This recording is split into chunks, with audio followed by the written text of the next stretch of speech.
കനക വരുമ്പോൾ കനക പറയുകയാണ് മോൾക്ക് പുറത്തുനിന്ന് എന്തെങ്കിലും സാധനം വാങ്ങിക്കാനുണ്ടെങ്കിൽ അതൊക്കെ പോയി വാങ്ങിക്കൊണ്ട് വാ എന്നൊക്കെ പറഞ്ഞ് ഇങ്ങനെ കയ്യിലൊക്കെ പിടിച്ച് ഇങ്ങനെ സംസാരിക്കുകയാണ്. ശേഷം എന്താ നീ കയ്യിൽ മുറുക്കി പിടിച്ചിരിക്കുന്നതെന്ന് ഇങ്ങനെ ചോദിക്കുകയാണ്. അപ്പോൾ നന്ദു പറയുകയാണ് ഇതൊരു ഗിഫ്റ്റാണ്, മോതിരമാണെന്ന് പറയുകയാണ്, ഫ്രണ്ട്സ് എല്ലാവരും തന്ന മോതിരമാണെന്ന് പറയുകയാണ്.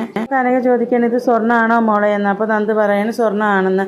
അപ്പോൾ സ്വർണ്ണത്തിനൊക്കെ ഇപ്പോൾ ഭയങ്കര വിലയാണല്ലോ, ഇത് ആര് തന്ന രാകേഷും മറ്റേ പിള്ളേരും ആണോ എന്നിങ്ങനെ ചോദിക്കുകയാണ്. അപ്പോൾ നന്ദു പറയണേ അതെ അവർ തന്നെ തന്നതാണെന്ന് പറയുന്നുണ്ടായിരുന്നു. സ്വർണ്ണത്തിന് എന്താ ഇപ്പോൾ ഭയങ്കര വിലയല്ലേ, എന്നിട്ട് അവന്മാർ എന്തിനാ ഇത് വാങ്ങിച്ച, അവന്മാർക്കാണെങ്കിൽ ഇപ്പോൾ ജോലിയൊന്നും ഇല്ലല്ലോ, എന്നിട്ട് എന്തിനാ അവർ ഈ സ്വർണ്ണ ഗിഫ്റ്റ് നിനക്ക് വാങ്ങി തന്നേന്ന്.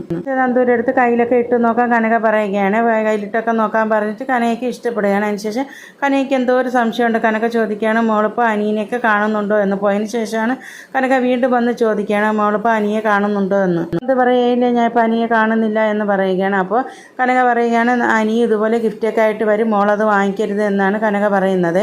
അപ്പോൾ കനക ഇങ്ങനെ പറഞ്ഞിട്ട് പോവുകയാണ്. അതിന് ശേഷം നന്ദു ആണെങ്കിൽ അനി പറഞ്ഞ കാര്യങ്ങൾ ഇങ്ങനെ ഓരോന്ന് ഓർമ്മിക്കുകയാണേ. ഈ പറഞ്ഞില്ലേ നിൻ്റെ മനസ്സിലെ ആളല്ല എന്താണെന്ന് എനിക്കറിയാമെന്ന്. അപ്പോൾ അതൊക്കെ ഓർമ്മിച്ച് നന്ദു ആ മോതിരത്തിൽ ഉമ്മയൊക്കെ വയ്ക്കുക. അങ്ങനെ സന്തോഷത്തിൽ